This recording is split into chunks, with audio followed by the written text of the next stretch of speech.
on. Good evening, everyone, and welcome to the Meet the Candidates event for the Burnt Hills Ballston Lake School Board election. All candidates on the ballot were invited.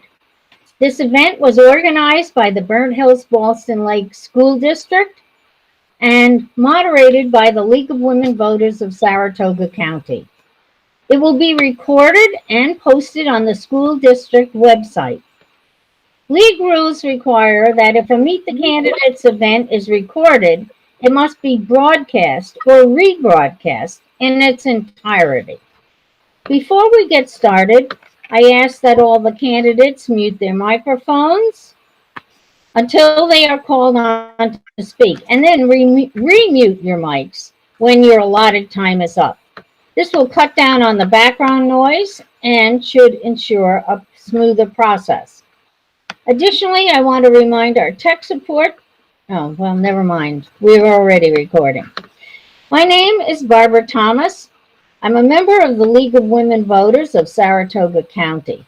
I live in the city of Saratoga Springs, and I will be your moderator tonight. The League of Women Voters of Saratoga County is a nonpartisan, volunteer political organization dedicated to the informed and responsible participation of citizens in government. The League never supports or opposes any political party or candidate. That has been League policy since our founding in 1920. Membership is open to anyone who is eligible to register and vote. So please consider joining your local league. We have received questions from the public in advance, and we will be taking questions from a few people in a live audience and from people who type it into the chat function, who are watching this remotely.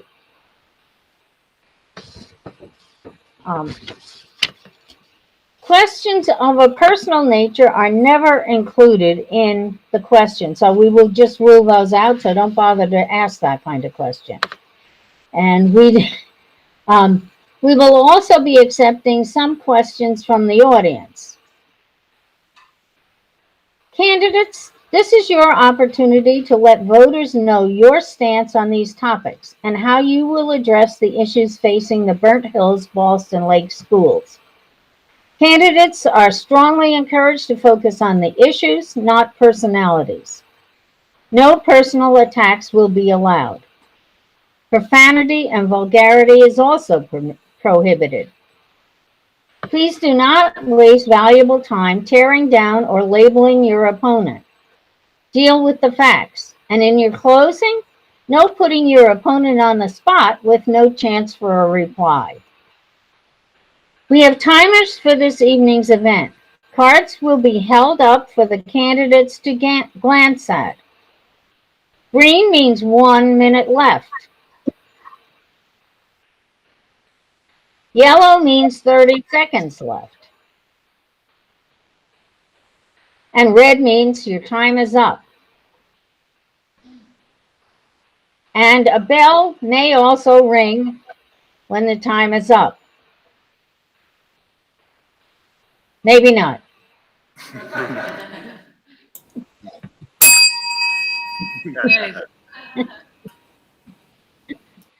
The three candidates for the two open school board seats in alphabetical order are Lisa Morse, Ben Reelman, and David Versaki. It is now time to hear their 2-minute opening statements. They have drawn lots to determine the order, and the first to speak will be Ben Reelman.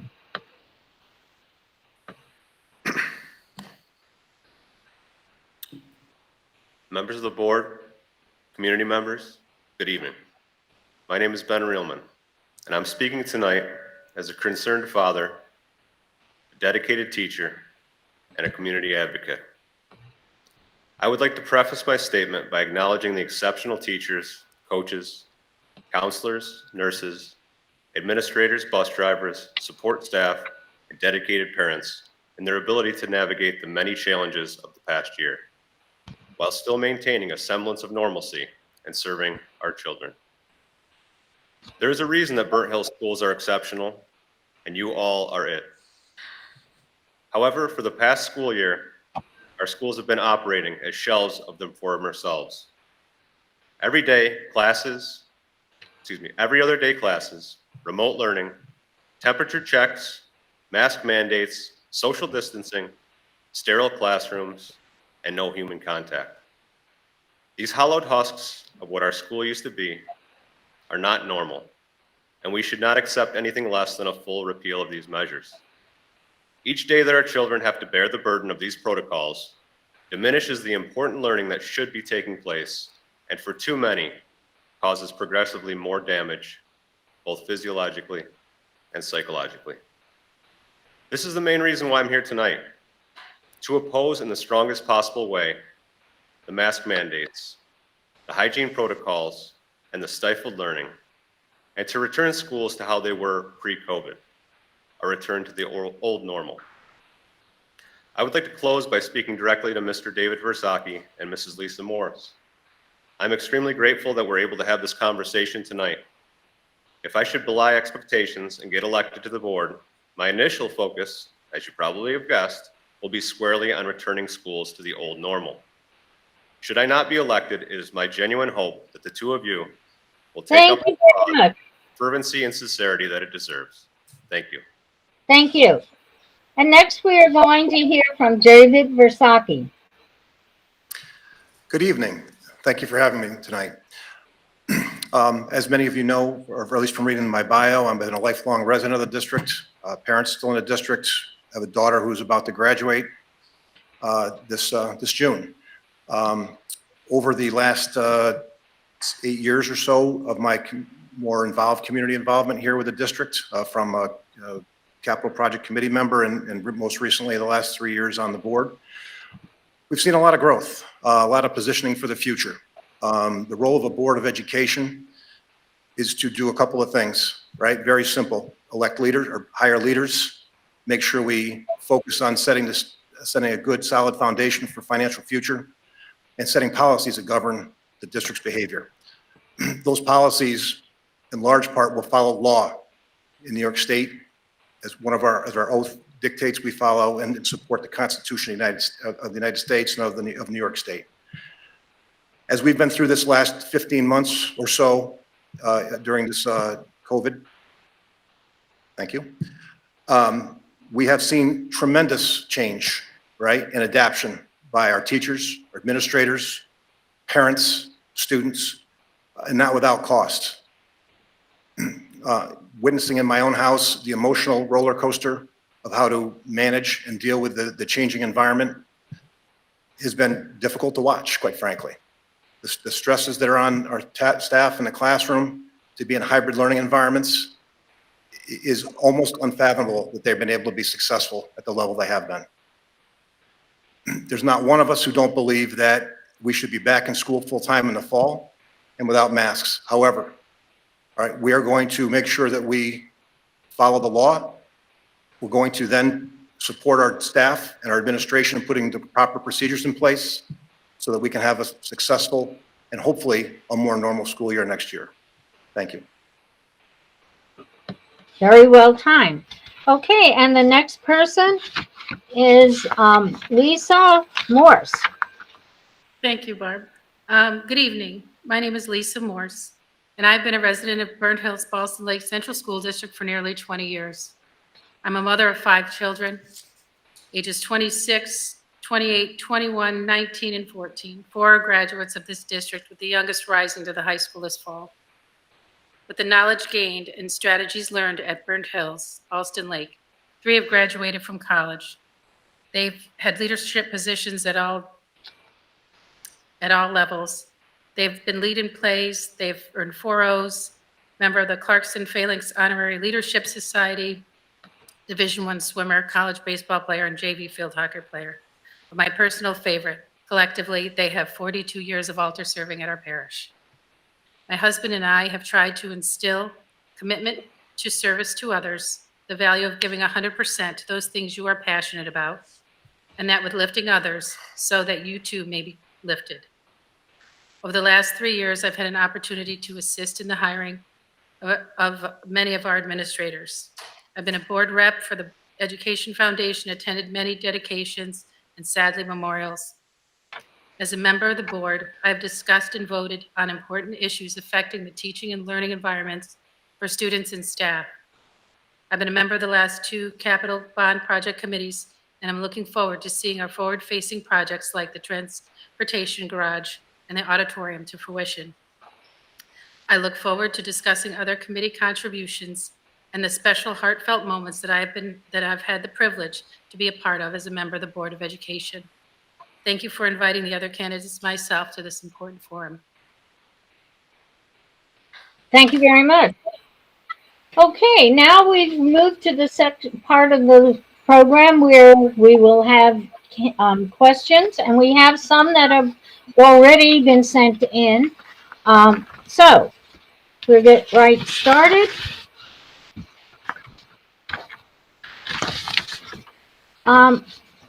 And because we will rotate these questions, since Ben went first, now we'll start the questioning with David. David, and everybody else will answer this question. What is your motivation to be a school board member? As a lifelong educator, it was my really goal and passion to work with in the community to make sure that we set a path for not just our, the fiscal climate and the policy part of what the Board of Education is about, but really to make sure that we stay on target with developing the whole student, the whole child, making sure we put in supports and get behind all the supports needed. Wow, that went quick. All the supports needed to ensure success. I have been in teaching in the classroom, an administrator for the last, I guess it's now 30 years. And I think those experiences help add 1/7 of a body of knowledge to an overall Board of Education.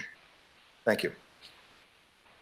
Thank you. And Lisa, will you answer that same question? Yes. Your motivation. My motivation for being on the Board of Education is, as I mentioned, I've had 20 years of experience with the school district, and I'm very proud of the education that my children received while being here. Not just the learning, but the practice of learning, setting up the framework so that they can learn at a higher level. And I believe they were very well prepared for their college experiences, and I hope to offer that to every child who comes in at the school district after my children.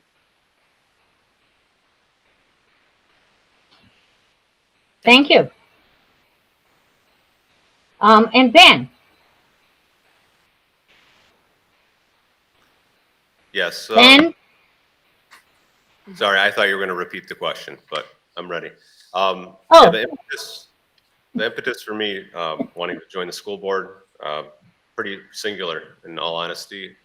Watching my young children go to school in masks for 9-10 hours a day has been very troubling to me. At first, it seemed like we were kind of following the expert advice and seemed like it was worthwhile, but we've long since passed that point, and I see it as something that's very damaging to them, and it hurts me every day that I see my son with the mask on when I pick him up, or when he's running around in the playground with a mask on. I can't think of anything more crazy than that, playing outside with a mask. I want to see that all the kids, not just my son, get back to school as normal.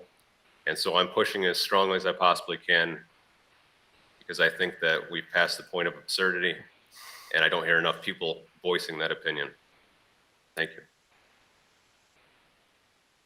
And the next question is, what do you hope to accomplish as a school board member this term? Why should a citizen vote for you? And the first person to answer that question will be Lisa. I believe that a citizen should vote for me because of my community connections and my deep knowledge of the district. I'm aware of all the committees that are in place. I've been in many of the buildings in different volunteering capacities.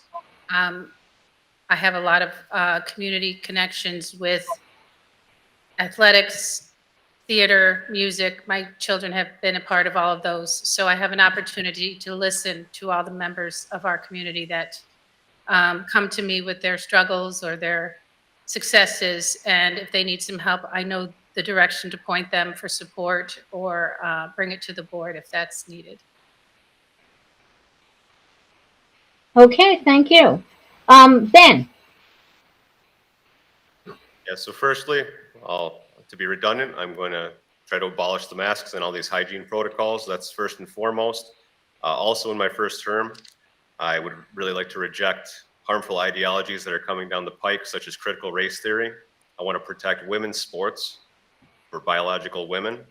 My daughter, she's up and coming. She's a young little spitfire. I don't know if she's going to be the greatest athlete in the world, but I certainly want her to play on a level playing field. I also have to offer people who should vote for me because I'm very receptive to others. I'm certainly more than willing to take community input and try to advocate for people that don't feel like their positions are being advocated for. Additionally, I want to promote apprenticeships. I think the careers in the trade are excellent. We don't highlight them enough. There's so many vacancies in this sector, and it's projected to grow even more in the future. So I think that we need people to build things, and I want to focus highly on that. Thank you. Thank you. And David? Thank you. Well, I think, I've got a track record over the last 3 years on showing that we can work together as a Board of Education, remembering that when you are one of 7, your own individual opinion is part of a larger group. That said, my main goal is to make sure we offer as many possibilities for all of our students to grow, to be connected to the school and more than just the classroom. That includes those external activities, and that's not just sports, it's the arts, it's whatever it might be. That is critical. The attachment to the school is important. As we continue to grow, I think, and come out of the current pandemic, I think looking hard at the lessons we've learned over the last 14 months or so on how instruction is delivered, how it can be improved, how to develop shared partnerships outside the traditional ways we've seen them, neighboring, maybe other regional school districts. Those relationships could extend us into the world of having more diverse experiences for our students. So I think there's 3 or 4 target areas that I would get behind. Thank you. Thank you. And the next question is, and it's a long one. Burnt Hills is one of the few schools in the capital region to stay open this whole year, except for the 2-week district-wide quarantine period. And this question is divided up between one for incumbents. So as an incumbent, and the first person to answer this, though, will be Ben. So I'm going to read the question for new board candidates. How does your plan to reopen the school district serve with more efficacy than the plan set by the board last year? What evidence or theory is that plan based on? Thank you for the question. So my plan to open schools this year, or excuse me, in the following year, will be predicated on the statistics that we have out there. It's kind of interesting that back about a year ago, what we did, we used projections, projections from experts to basically dictate the way that we handled opening schools and businesses. And oddly, when we actually have hard information, we're refusing to use that information to change our behavior. So it seems odd to me we used projected statistics that didn't come true. We followed through with that, and now we're unwilling to change course. So it's pretty clear to me that kids are at very low risk, and why we're still doing this makes no sense to me. I find no reason whatsoever why a full abolishment of these protocols, safety guidelines, would have any effect other than a positive one. Thank you. Thank you. And now, David, you would be next. And so If you can answer, how did the school board work to address the challenges presented by COVID-19? In hindsight, what might have been done to make the year go more smoothly? Well, first of all, I'd like to acknowledge that, it would be wrong to think that 7 people made this last year work. I think you have to make sure that you understand that given the restrictions, distancing protocols that were put in place that we had to follow, not optional, the district, with the direction of the board and the support of the board, was able to develop a plan getting to the end of the school year and come back to school, engaging students in at least an on-site experience half the time at the secondary level, certainly. The creativeness to spread out our elementaries to get them back in school to the degree we did was just incredible. So while I would certainly say we are not perfect, I can certainly say that there's enough stories about challenges students had, certainly social emotional issues, but certainly just programmatic. Our teachers did everything they could to be successful. Thank you. Okay. Don't forget, I should say this to every candidate. If you want to use your red card to extend an answer, you can do that. Can I raise my hand now, or is it too late? No, it's okay. Lisa, My red card. Would you repeat the question, please? sure. Burnt Hills is one of the few schools in the capital region to stay open this whole year, except for the 2-week district-wide quarantine period. How did the school board work to address the challenges presented by COVID-19? And in hindsight, what might have been done to make the year go more smoothly? Thank you. We all are acknowledging that it wasn't a normal year. And I can tell you that this board did our best, the best we could with the ever-changing guidelines and the pivoting daily. But we found amazingly creative ways to present our students' many achievements and provide instruction. There's never been a global pandemic in our lifetimes. And yet we as a board got together with administrators, staff, and students. We got them back to school, and we're grateful that our teachers came back and were offered a virtual opportunity. Elementary families came back to school every day for in-school learning. And some districts across the county or across the country are just getting back to school now. I have a little bit of issue with the word hindsight, because at the time we've never had a global pandemic. There was no opportunity for hindsight when we started. So in hindsight, what would I change? I think we did a pretty amazing job. And I think that we could have perhaps attended to, as Dave said, the social emotional, just to finish up, if I might raise my hand, the social emotional needs of our families. But during that time, we provided over 4,000 meals in the back of our high school to families in need. So I think we did address some of that.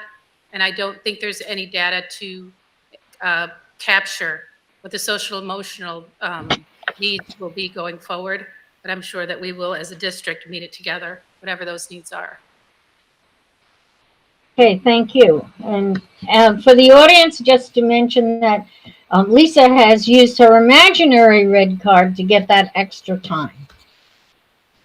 The next question is, how would you deal with an issue brought to you by a community member or by a faculty member? How do you, as a member of the school board, deal with that? And the first person to answer that would be David. Well, I think all of us need to open our ears and listen to the concerns, whether it be a community member or a staff member. There are two very distinct things, though. First, for a staff member, the staff member does have a chain of command that they should go through. Of course, I would certainly encourage them to work through their leadership to express their concerns. Those things can be brought to the board in certain ways. With that said, depending on the severity of the concern, I would bring it back to my board. Depending on the nature of it, it wouldn't be public, as you can imagine, especially if it dealt with personnel matters. For the community, we should all listen to the concerns. We also have moments at the board where we hear people in public session or public comment period. I think bringing it back to the board and listening to what others have found. Remember, not an individual board member can make a decision on behalf of the board. All we can do is listen and bring it back for discussion, or at least for information gathering at a minimum. Thank you. Thank you. And Lisa? Should I hear the concern of a community member? As Dave said, depend two different things. It's a personnel issue. I would listen to their concerns and hope to try to direct them to their building supervisor or their department chair. And then should that not work and they come back to me, I would reach out to the board and discuss it at a board meeting or email to the superintendent, make them aware of the situation. Okay, thank you. And Ben? Yeah, I mean, my door is always open. My email is always open. I'd be happy to listen to anything that community members have to say. One of the things that I found pretty enriching, actually, when I was going to get signatures to be on the ballot for this election, was just talking to people. I think in the last year, we've been very isolated. I think a lot of people have, anyways. And so it was nice to get out in the community and talk with people and actually get to hear what they think and realize that, you know, some of your concerns, some of people's concerns are shared by others in the community. And I'm extremely receptive to, you know, any type of discussion that has to do with schools, communities, and I'm a huge supporter of having communities have more input into the schools rather than less. Thank you. Thank you. All righty. The next question is, could you give your view of the educational role and staffing of the 5 library media centers in the district? And the first person to answer would be Lisa. I'm sorry, could you repeat that again? Sure. Sorry. Could you give your view of the educational role and staffing of the 5 library media centers in the district? So first, for the educational role, I think every one of the media centers should be open to as many of the student population and staff population in the building. They should all be integrated. In other words, should there be a chapter in English or subject matter in English, it should all run through with their social studies, with their language arts, with whatever subject they're working with, but that it be multifaceted, and that there should be, in terms of staffing, hopefully there's a good 5-to-1 ratio for students in instruction and also for keyboarding, because I think that's very important for the younger students who would fall behind if their keyboarding skills weren't up to speed or up to grade level. Thank you. And Ben? Would you mind repeating the question, please? Could you give your view of the educational role and staffing of the 5 library media centers in the district? Sure. So I think the media centers serve an incredible purpose, especially nowadays. Learning has gone from mostly in person and a small percentage of it to being remote. Colleges, of course, they were on the cusp of this before secondary education. But now the paradigm that we're in, we see that it's almost ubiquitous. You can't get away from it. And so I think that these media centers, they're going to serve an incredible role going into the future. As a teacher myself, I'll be honest, I'm a little bit zoomed out and Google Meeted out. However, I think that it's important for students to know how to use these, and I think that having the right staff in the right place to facilitate student learning is incredibly important as we go into the future. Okay, thank you. David, do you want to answer that same question? Sure, thank you. You know, in one of my past lives, as a role of a technology director for a school district, the Library Media Center was the hub in the days of, I'll say, lab-based activities. And it wasn't just about the technology. It was about the integration of subject matter, especially when the elementary schools working with teams, middle school teamed approach, high school certainly a little bit of a different set of activities where you're coaching students to how to use technology, how to ingest information, how to decipher what is real or not real. And that's still relevant today. I think with the ideas that we have emerging maker type spaces and technology, that we may have dedicated rooms for that, but it also offers more opportunity for all the subject matters to integrate and integrate their experiences for a more rich outcome. Thank you. Thank you. Now, this is a question that came in. Wait, I want to find out. I am not able to see this line at the bottom. Are there questions from the audience, or is there a question in the chat? Can one of the tech people tell me that? Barb, it's Yes. Tara. The chat feature is not turned on YouTube, so if anybody who is watching the live stream has a question, they need to just email me, Tara Mitchell, and the email is tmitchell, MITCHELL, @bhbl.org. And then I can read to you the questions. There's a few that came in, so when you're ready, let me know. Okay, I will let you know in just a few minutes then. This question came in already from somebody in the school district, and it's directed to Ben Reelman. And so it's given you a very clear stance about the safety of children from COVID-19. What would your response be to the school community if a Bird Hills Ballston Lake child contracted and died from COVID-19? Well, that's an excellent question. And of course, if anybody perishes, anybody dies, it's very tragic, no matter what age they are, but especially so if it's a young individual. I think that we need to basically take a step back and realize that we can't kind of bubble wrap the world. We can't isolate everyone from the risks that are out there. As bad as the COVID has been, we see that for kids, the risk is very low. And I think that people should have the right as individuals to decide what risks they're willing to take. So if that means that parents can decide for themselves, it's not worth the risk for us to send our student or child to go to school, then that's their right. But, everything has risks.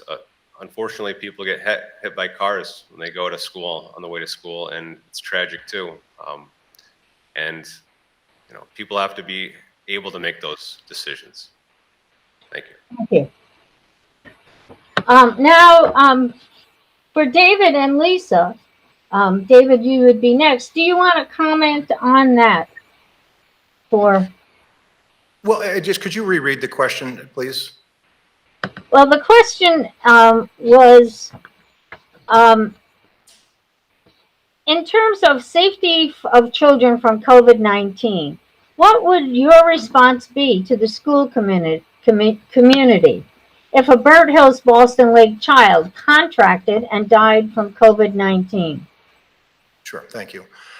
Listen, unfortunately, over my tenure in education, I've been around too many situations where young children have died, K-12, due to a variety of reasons, and it's crushing to a community, family, whatever it might be.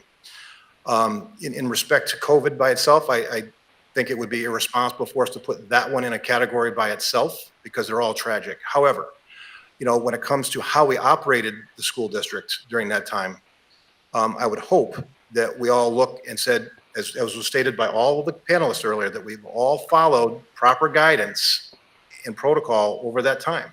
And that would be secondary to the mourning that we would have to go through and hopefully, I just can't even imagine it, having been so close to it through my years. Okay, thank you. Lisa, do you want me to read the question again? No, thank you. But the comment that I would have is that as a mother and community leader, I've spent my entire adult life working to keep our children safe and out of harm's way, and would never, ever want to advocate any policy that would potentially put a child or their family at risk. Their family is also to be considered. Our students obviously have contact with others in the district and could bring it home. to an immune-challenged family member. And I believe that there's conflicting science, and as a district, we are mandated to comply with the CDC guidelines, Department of Health, Department of Education, County Health Department directives. And I believe as a district, we've pushed those guidelines whenever possible. The current Board of Education voted unanimously several times to reopen our schools with a hybrid model that met the needs of the majority of families in our district. We offered athletic programs for fall, winter, fall two, and spring seasons, and even allowed clubs and music and theater to begin again. It's my desire to see our kids, our students without masks this fall. But if mandated by New York State, I will vote to comply so that our students will have the opportunity to participate. As far as losing, do I have two red cards? Yes. Thank you. Yeah, you have one. As far as losing one of our students, I can't think of anything more tragic. Unfortunately, we lost a senior last year, and my son was a senior. It was horrifically impactful on the entire senior class. I hope that we as a community will draw together as we always do when we have those challenges, and that we could support the family and support those impacted by such a tragic loss. All right, thank you. Now I'd like to ask Tara to read the first question that she has. Barb, could we go to the people in person first? Oh, is there somebody in person who wants to ask a question? Yes, we have two people. And would those two people please not ask a question that has already been asked?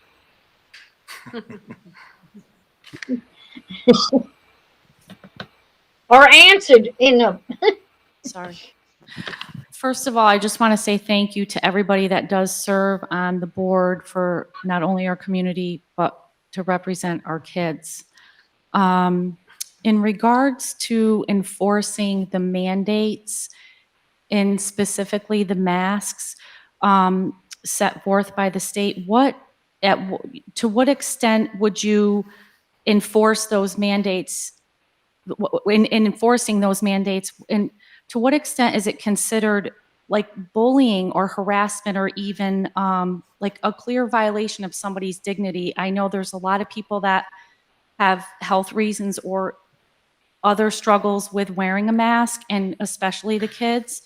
And what do you think could be done about it? Because it seems like it's kind of a polarized issue right now. It's either we wear it or we don't.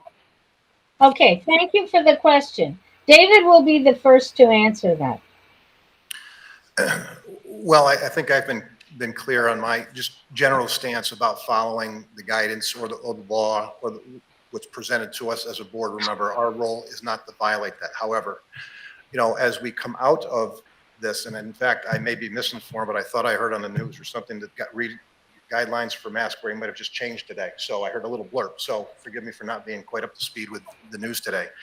With that said, you know, I'm hopeful that when we come back to school, full-time, 100% of the time, and limited to no masks. I don't know if that can be done. We will take the guidance of it. We absolutely do not want to embarrass anybody, adult or child. And if there's medical conditions that prohibit or should be taken into consideration, I think we should have mechanisms for that. Now, whether they're real or not real today, we should be open to dialogue with them. Remote learning presents an option. I didn't say a good one, because that's almost like not a choice. You're forced into that option. So there are options that we have had. I'm good. Thank you. Okay, thank you. Lisa, you're next. With any bullying allegation, I think it should be taken very seriously. We have DASA representatives in every one of the buildings, so should a child ever feel, or student ever feel bullied in any of our classrooms or anywhere else on our property, I think that should be taken very seriously and addressed.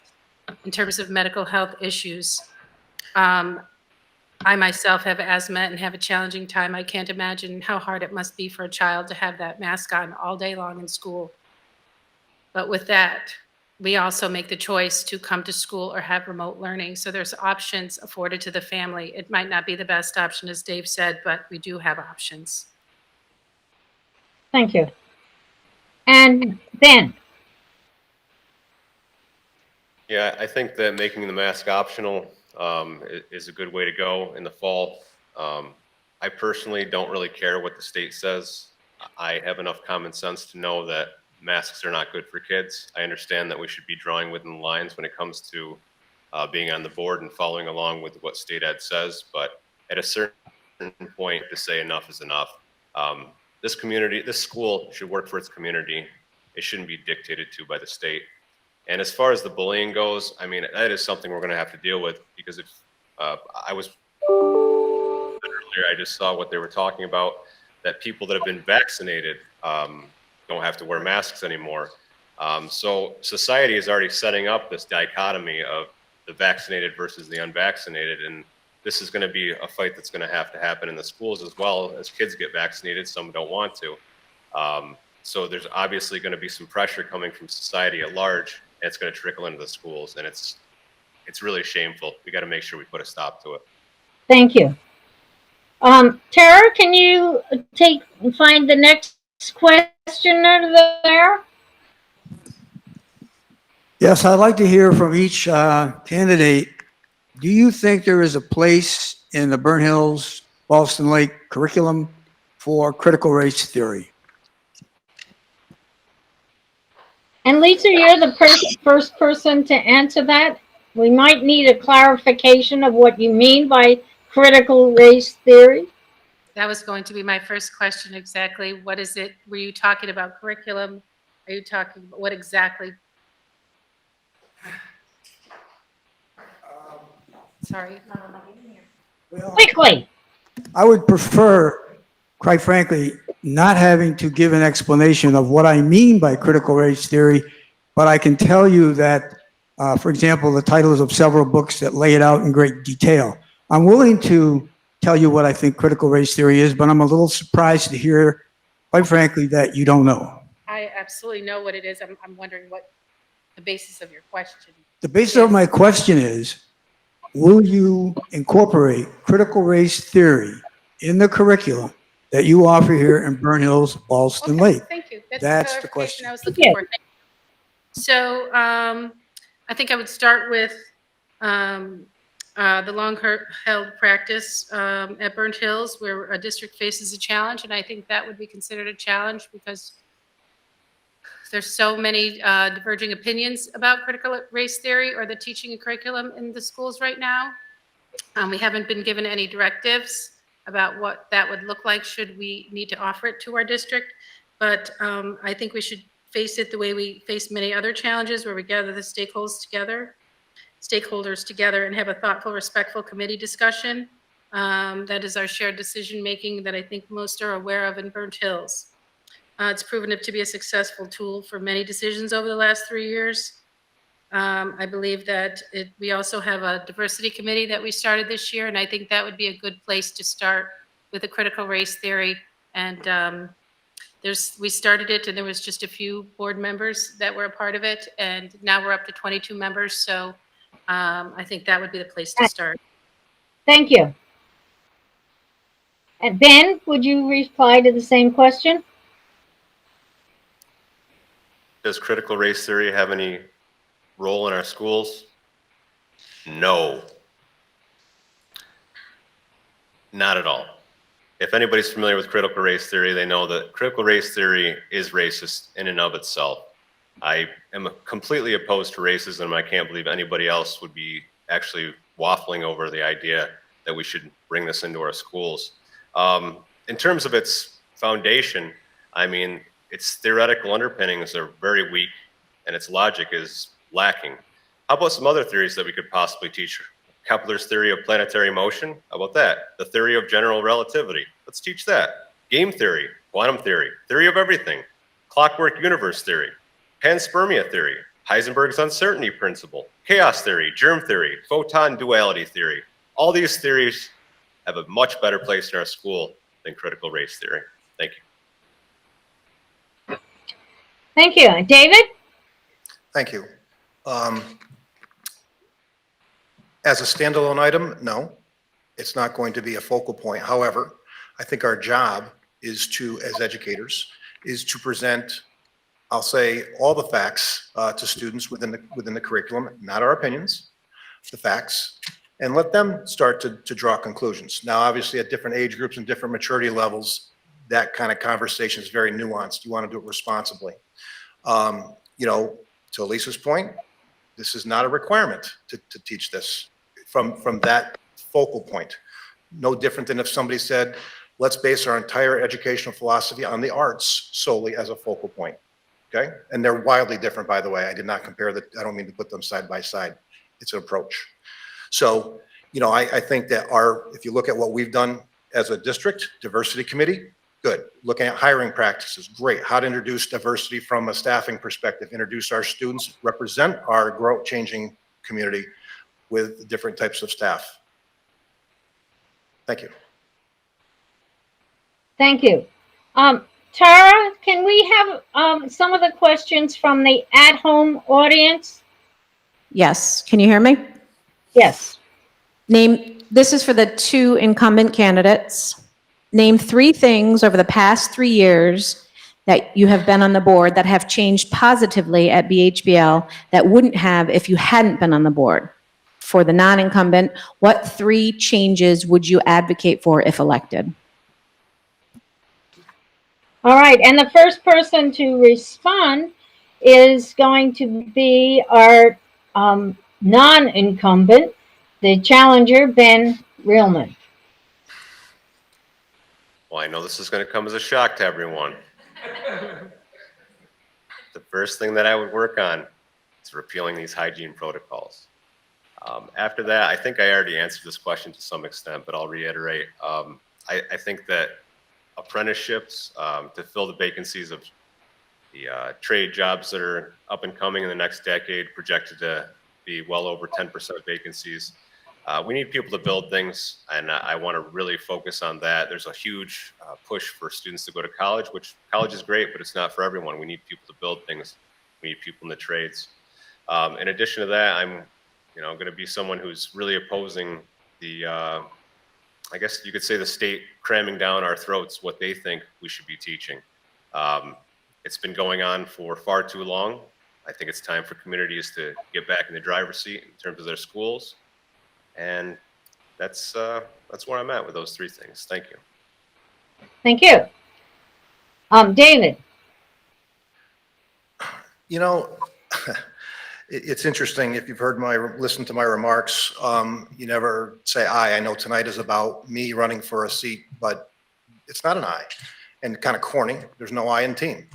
And so the 7 of us, work together. So along with the administration. With that said, one of the things that I have been a proponent of, and whether it would have happened with or without me, I'm not sure is even quantifiable. But I think one of the things that I've been champion of is expanded opportunities in distance learning and inter-district relationships. That program has grown significantly. That also has something to do with my job function, not directly to this district, but regional activities. So it's more of a passion of mine professionally as well. Second, I think whether it's a function of me again, or whether it's a function of just maybe some changing personalities. I know before my time on the board, there was a lot of contentiousness. I think the 7 have learned how to disagree respectfully and listen to each other. Thank you, David. Do you want to use your red card? Sure.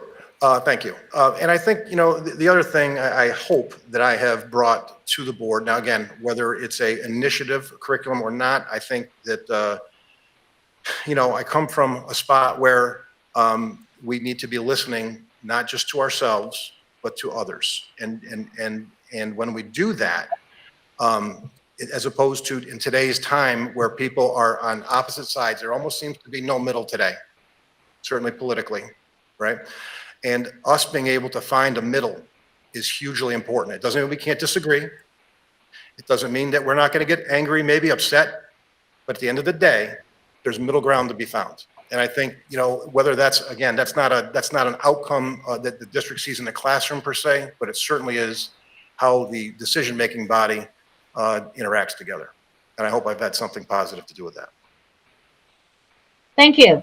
Lisa.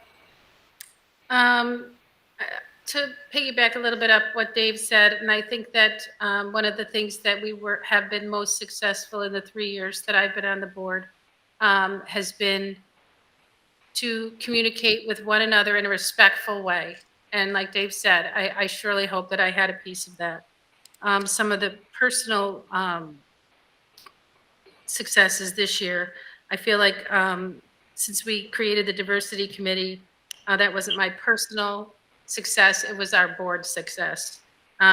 Reviewing curriculum with a cultural sensitivity lens and finding ways to offer training to staff. We had a diversity officer. We also had some other successes like less headline-driven achievements, but we hired a school resource officer, Zach Girardi, who's doing a great job. We made great strides with our data privacy. We secured agreements with many software companies and their privacy standards, and released many formerly offered educational software products that did not meet our data privacy standards in an effort to keep our student data safe. Okay, Tara, this will be the last question. I think. Red card. Okay, Ben? Yes, you can use your red card. Thank you. I certainly can respect what my opponents here have said about working together. I think that's a highly important thing when we get into a situation where we're working on the board, especially on behalf of the community.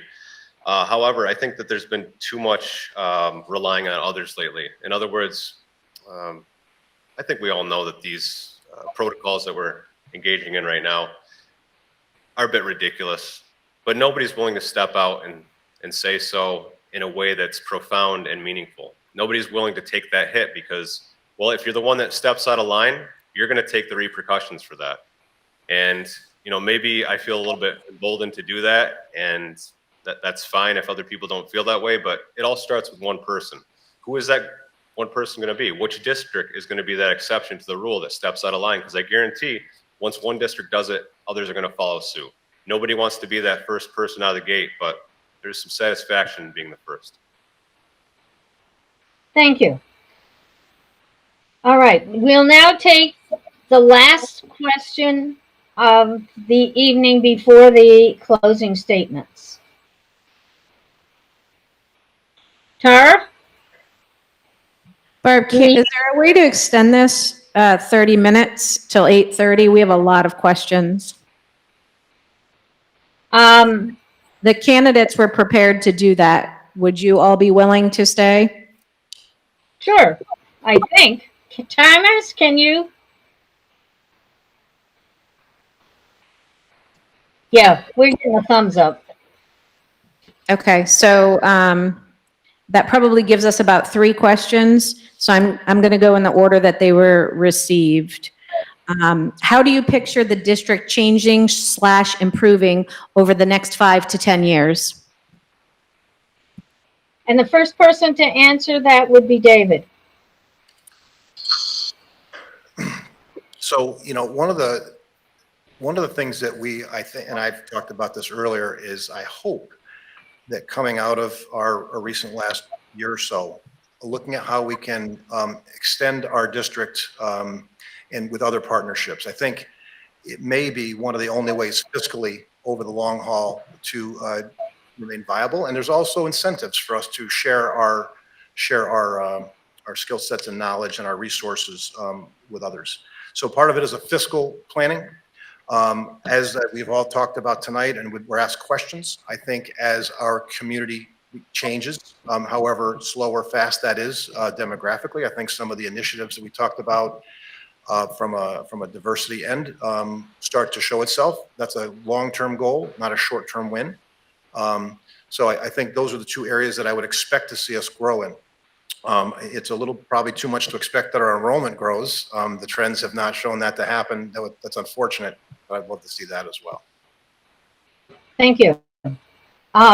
Lisa, do you want to answer that question? Yes, in the next 5 or 10 years, what I would like to see happen in the district is to have cast the wider net that we tasked our diversity committee with, and bringing in some more diverse candidates and teachers and staff so that the students can see someone that looks like them and know that they can do that job. Another thing I would like to see more of is distance learning. I think we can offer value to our neighboring communities and to underserved communities that may not be able to offer programming that we're able to offer, and also provide our students with an opportunity to meet students that are different than they.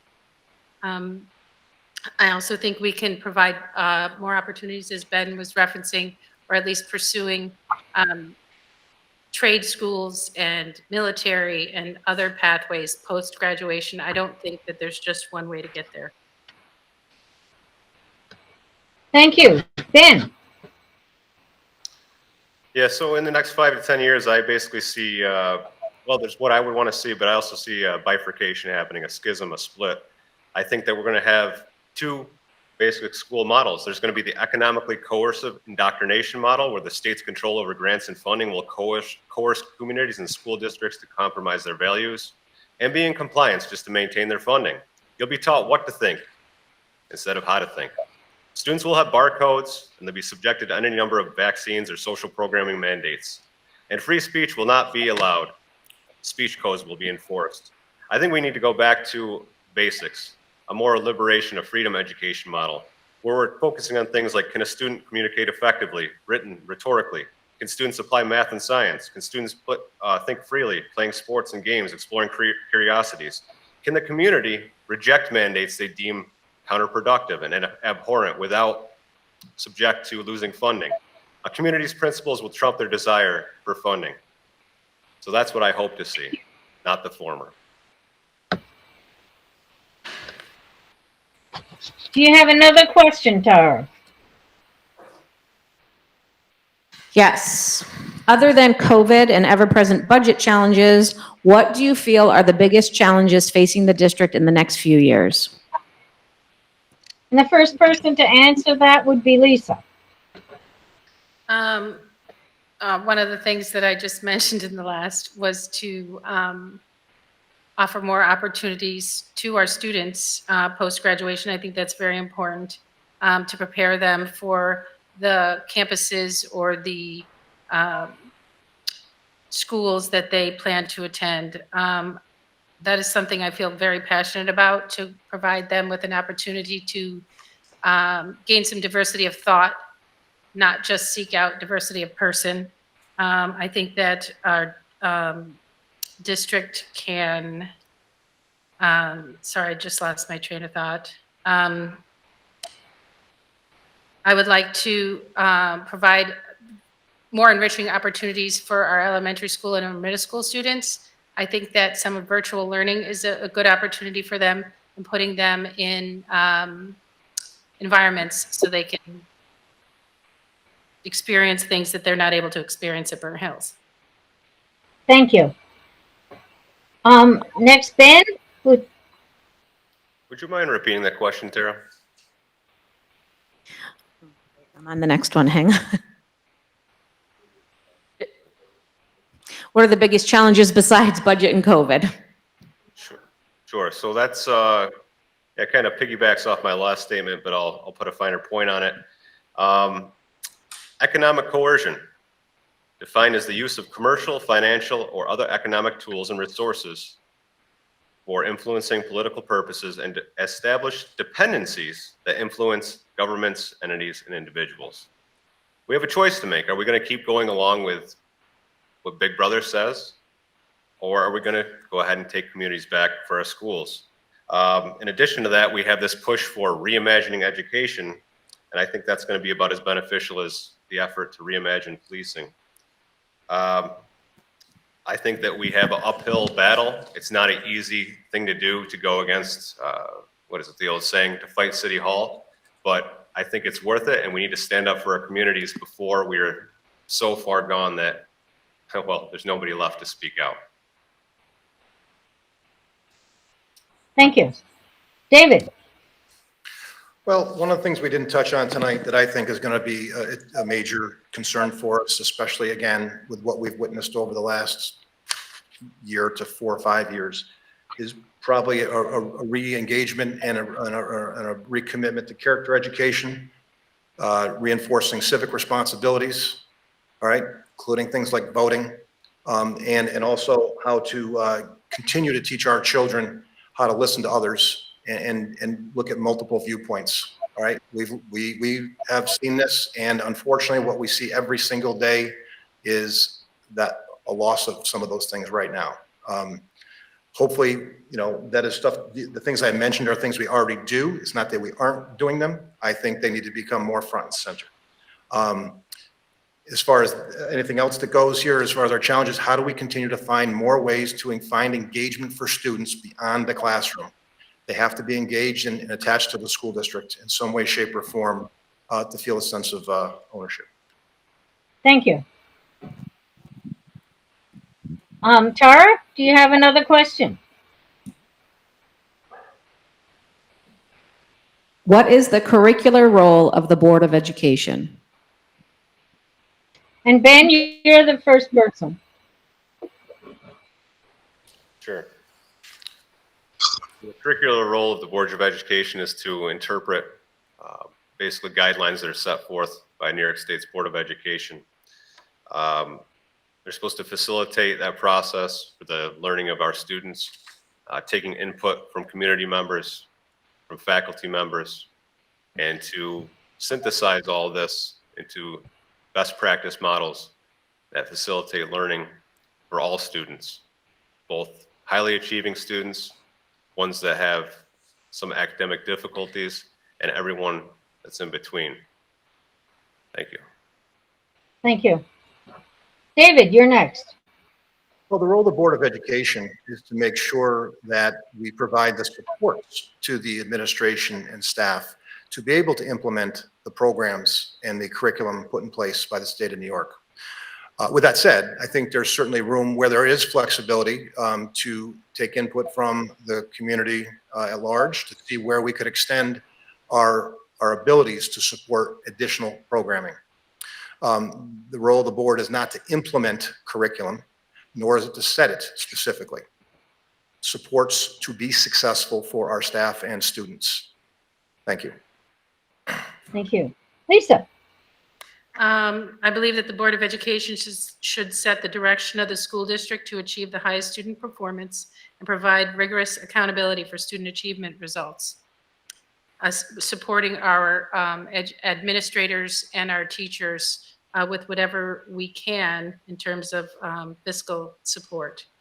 I believe with Dave that it is not our responsibility to specifically choose curriculum, but it is to support or to discuss and amend what is offered to us to vote on. I think we should look for strategic partnerships that can help us provide that curriculum, and we should always be looking for ways to improve the delivery. Okay, thank you. Tara, next question. We're whipping through these. We are. Barb, can you clarify for me? I've received several questions from people that are directed at one candidate. Is that allowed? Can you change that question around so that 3 people can answer it? Not necessarily, because it's in response to something one of the candidates said. Well, then let's skip it. What other questions do you have? Otherwise, we have some questions here if we want to go a little bit longer. I'm sorry, say that part again? I was going to say, I have some more questions here that we had received, some we had received earlier and some other questions. But if you have other questions than the ones that are directed at one person, it's a little hard for me since I can't see what the thing is to reword it. Right. Let me ask a different question then, and I'll see if I can reword the other questions.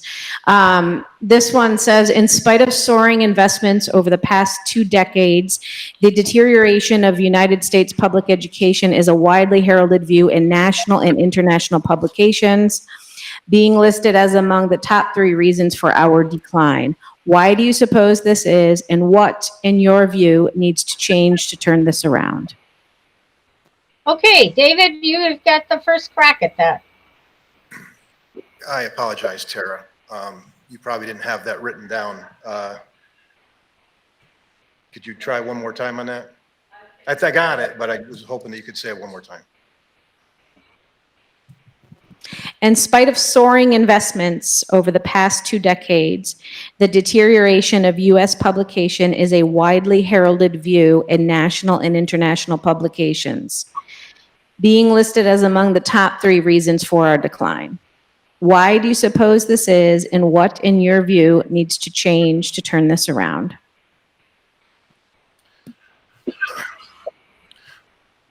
Well, I think I agree. I've read many of those just general findings.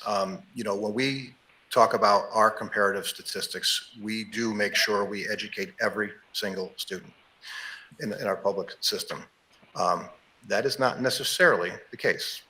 I don't have each study in front of me to reference it, but I think that's important to note. We also treat every student, whether they have a learning disability or not, with the same respect and try to educate that student population. We have to make sure that as we look at comparisons, we are comparing all of the statistics. All right, with that said, you know, certainly fiscally, I think within the confines of the work and what we've had in front of us, we have been fiscally responsible. We certainly do 5-year projections, and I would just ask all of you within this community if you believe that the product that we've put on the table, raising my hand, red card, thank you. I would ask you all if you believe that we have been fiscally responsible within the confines of what we've had to deal with, and whether you believe some people here have moved to this community based on the reputation of this community in this education system. So I know that was an international question, but what we have to do is impact our local system. And I think we've done a good job, and we should not get too high on our horse to think that there isn't lots of room for improvement. I think that, you know, while we score well, certainly locally, I think it's important that we continue to evaluate what we do, how we do it, are we getting the outcomes that we want, who have we left behind unintentionally, and why. Thank you. Thank you. Lisa, you're next. Well, I won't have you repeat it again. What I would say is that, as Dave said, we do educate every child, and we try to educate the whole child. In terms of internationally, I don't believe that there are international models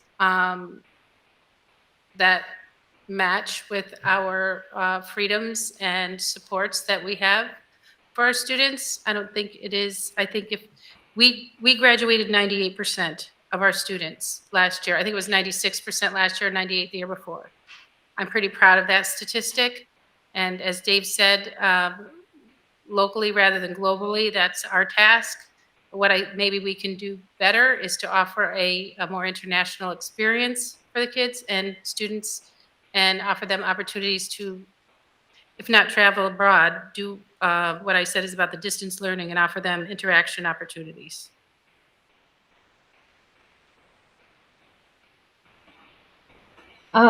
Okay, next up is Ben. Yeah, I think for a long time we've been lowering the standards. We've been watering down our curricula. We've been inserting non-educational programs into schools. And we just keep throwing money at the problem, thinking that's going to solve it, without actually analyzing what we're doing.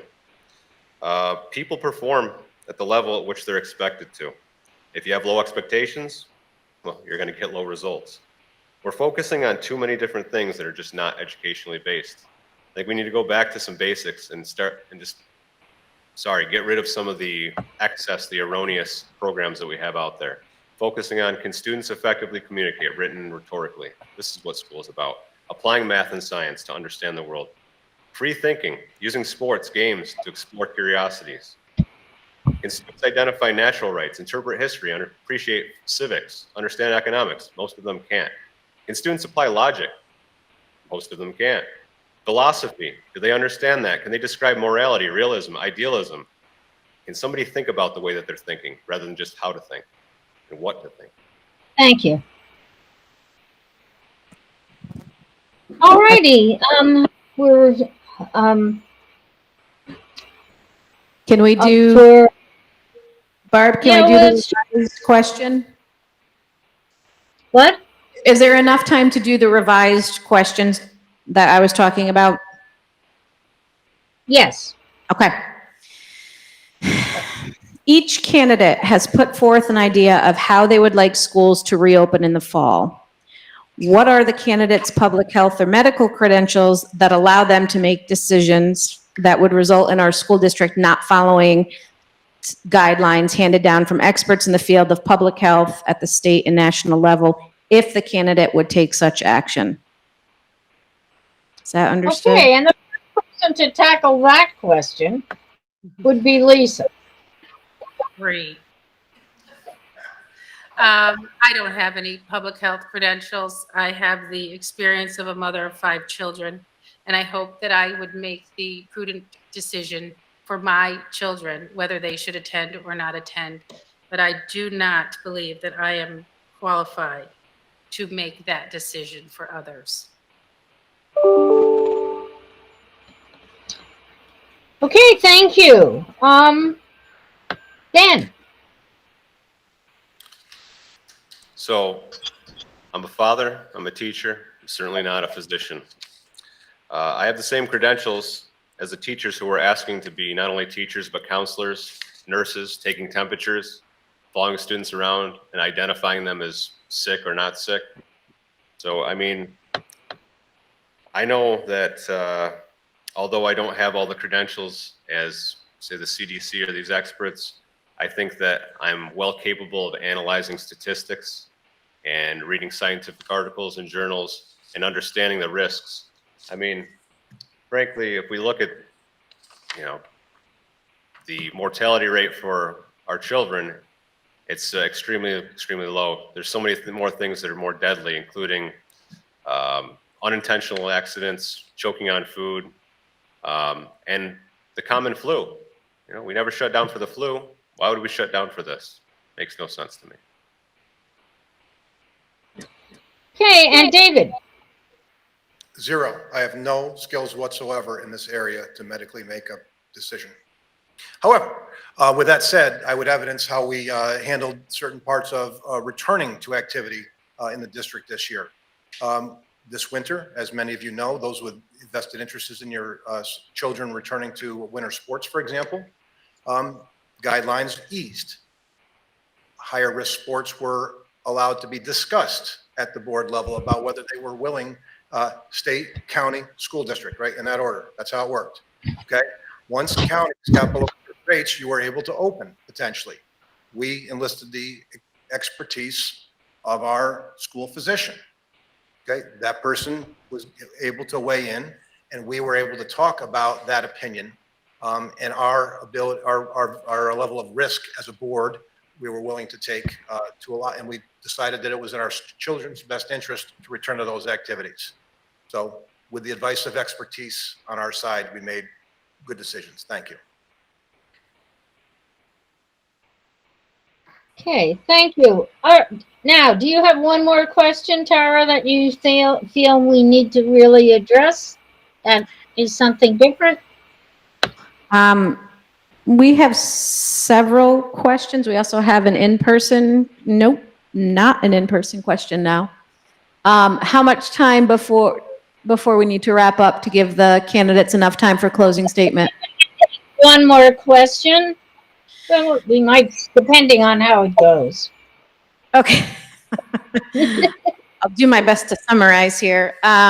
This person's question touches on the concern for children's mental and emotional well-being this past year with schools being hybrid. And they're asking the candidates to give their opinion on the New York State guidelines and if they intend to be a voice for our children in getting them back to school without masks, social distancing, cohorting, and vaccination requirements.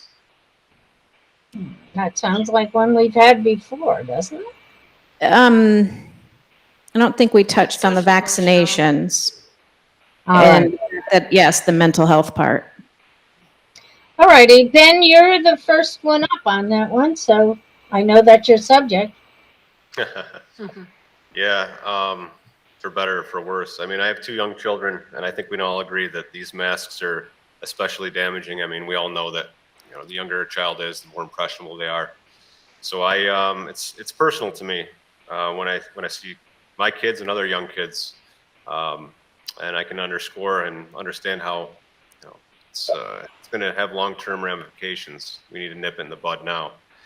In terms of the vaccinations and that sort of thing, I I'm someone of the opinion that the 2019 legislation that mandated vaccines was wrong-headed. It's a violation of people's religious freedoms. I think that's another example of where the state has overreached, and we need to reel that back.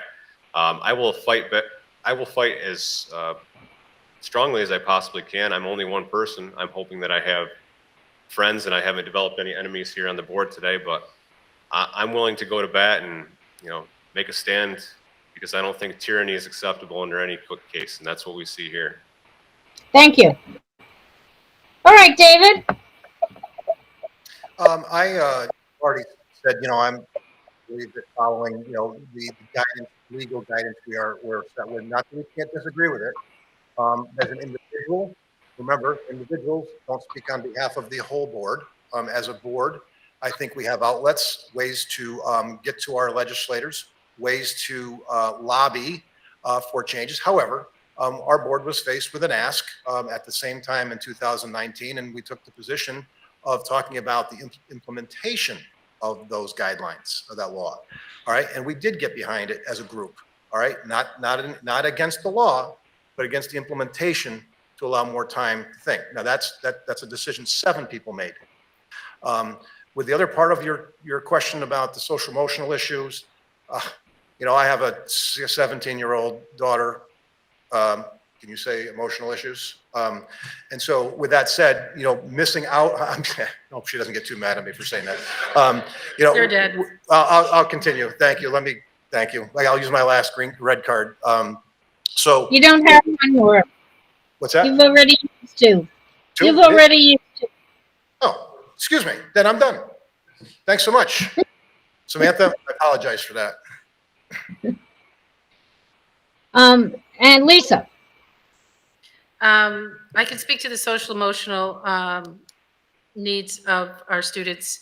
I have been in the classroom with them and understand that they are challenged. They're challenged with sitting in their chair. They're challenged with going home and needing to get out of a meeting for their dance class or for their other activities.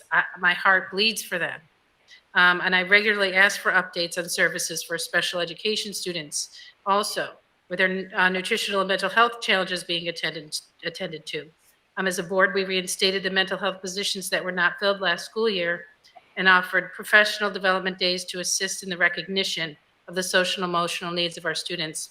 I believe reinstating sports, theater, music, and clubs are a big part of that, to create, as Dave was saying earlier, the connectedness to something other than their home and their screen. I think that parents are stressed out, students are stressed out, and I think our district has done a pretty good job of identifying that in families. Thank you. Red card? There's a red card. Yes, Ben, you may use your red card. You have one left.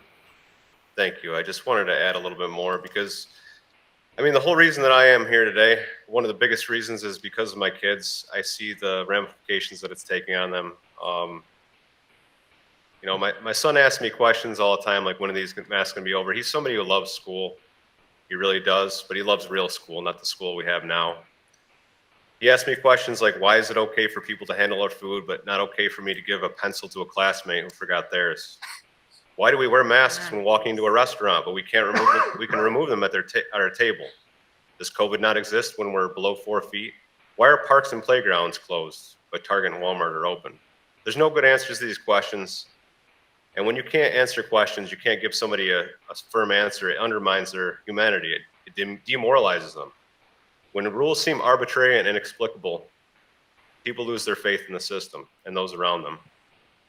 And I'm going to fight as strongly as I possibly can so we can get back to a sense of common sense.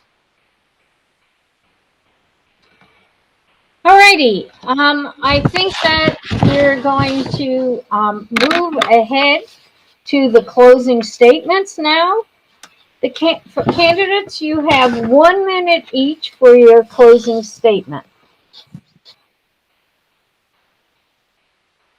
And the order that we will go in will be the same order that we started in, since I always feel that it's best to go first in the beginning and last at the end.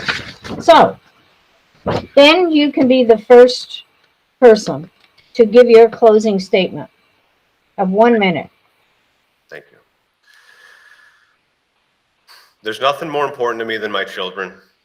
I know that I am not alone in this sentiment, and that all parents out there feel exactly the same way. My son loves school. He doesn't love this new normal school. He wears a mask for 9 hours a day, and when this began, he was only 6 years old. He's 7 now. I will be damned if he will be wearing the mask for another year. Regardless of the outcome of this election, all the concerned parents and community members need to get out, get organized, get vocal, and show that we will decide how our schools operate, not the state. The only way that we can do that is by continuing to come out in large numbers to show unrelenting support for our children. Let tonight be the beginning of our effort to reclaim our school for our community and for our children. Good night, and God bless.